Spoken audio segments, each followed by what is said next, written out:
My dear brothers and sisters, we have come to the end of the Lenten season. Have you any time experienced this situation where somebody comes and says, "Today's my birthday," and you love to give a gift on that day to that little child or someone? And then you search in your pocket, you search in your purse, you search in your bag, you search in yourself, and finally there is nothing but a beautiful small little cross. And that little cross, you hide it in your hand, and then you press it into that birthday girl or birthday boy's hand, and then he or she looks at you, and you look at her. The cross answers it all. The Passion reading, my dear brothers and sisters, are but really touching because all the four Gospels have the Passion reading.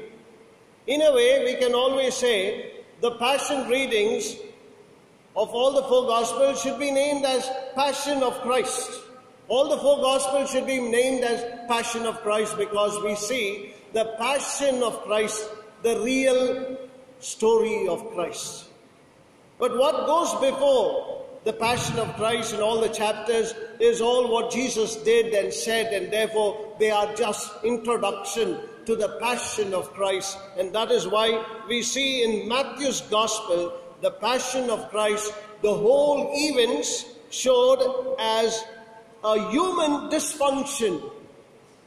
This human dysfunction is very clearly seen in the entire episode of St. Matthew's Gospel incident of the Passion reading. In other words, Jesus is the one who journeys into a country, a far-off country. He journeys into sin. He enters into sin. And all these events, the human dysfunction, is all to show that Jesus is entering into sin. And that is the reason why we see also that Jesus himself saying, "I have come for sinners." And finally, between two sinners, he is crucified. Jesus is the one who goes into sin in order to bring back life. That radiant light goes into that sin to give life. Jesus goes into sin as God's obedience, as God's fidelity to remove the person from sin. Therefore, you see, Jesus deals with sin by entering into it and saving the person. How do we now counter sin? How do we deal with sin? We sin in return. If you are cool to me, I am cool to you. If you betray me, I will betray you. If you are good to me, I am good to you. If you are violent to me, I am violent to you. In other words, you see that we are in a world of sin. Sin battles sin. Jesus draws himself to sin to draw everyone out of sin. Therefore, we find in the Matthew's Gospel, the Passion reading, the beautiful instance of how Jesus enters into sin. The first aspect is Judas. Judas betrays, and therefore the sin of betrayal is seen.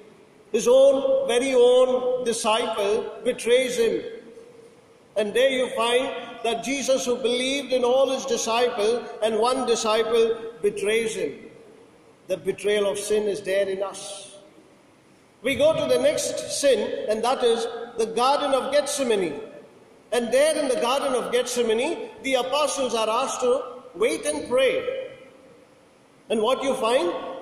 They are lazy. The sin of sloth is there. And that spiritual laziness is in each one of us. Therefore, Jesus enters into that situation also. As we see in the book of Revelation, if you are lukewarm, I will have nothing to do but to vomit you out from my life. And that is what God says. The third aspect where Jesus enters into sin is when the guards come into the garden. And there the guards come, and now you find Judas is also there with the guards. Violence enters into garden. the sinful world, we find that there is violence. Violence becomes the order of day today. Jesus enters into that violence as well. The other part now we see is the sin of how these apostles flee away. They all fled, leaving him alone. This is one great sin in each one of us, my dear friends, and that is the spiritual covetousness that we have. That we all love to be his followers, but we don't have the courage to be a real follower of him. And that is one great sin that we see in today's Passion reading.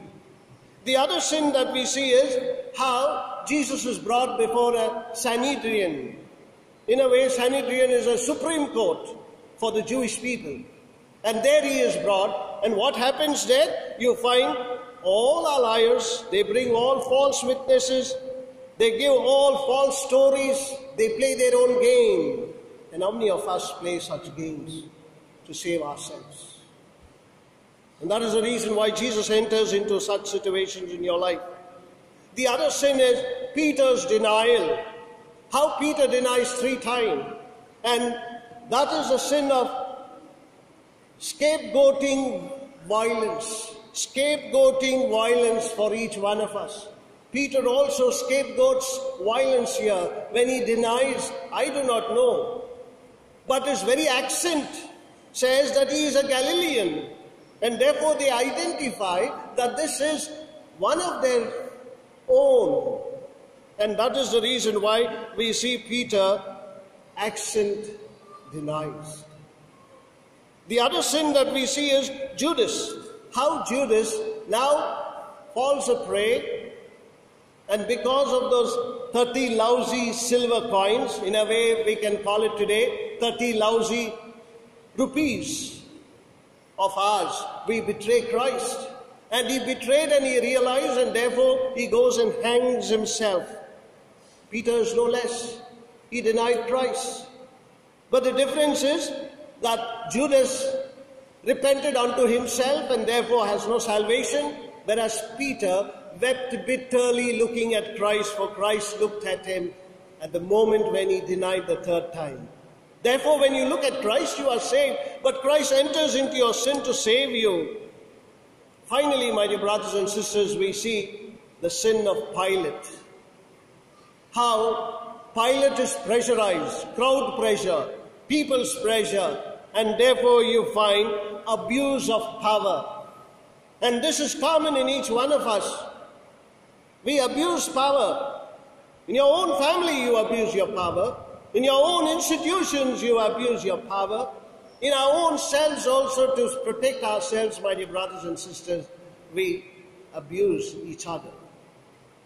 To look at Jesus, why he has taken up this beautiful task of entering into sin to liberate you and save you from sin is because he wants your help.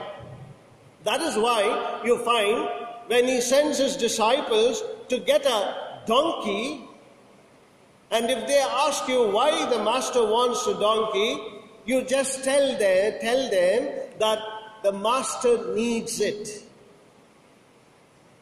The master needs you. The master needs your donkey. Amen. Let us all stand.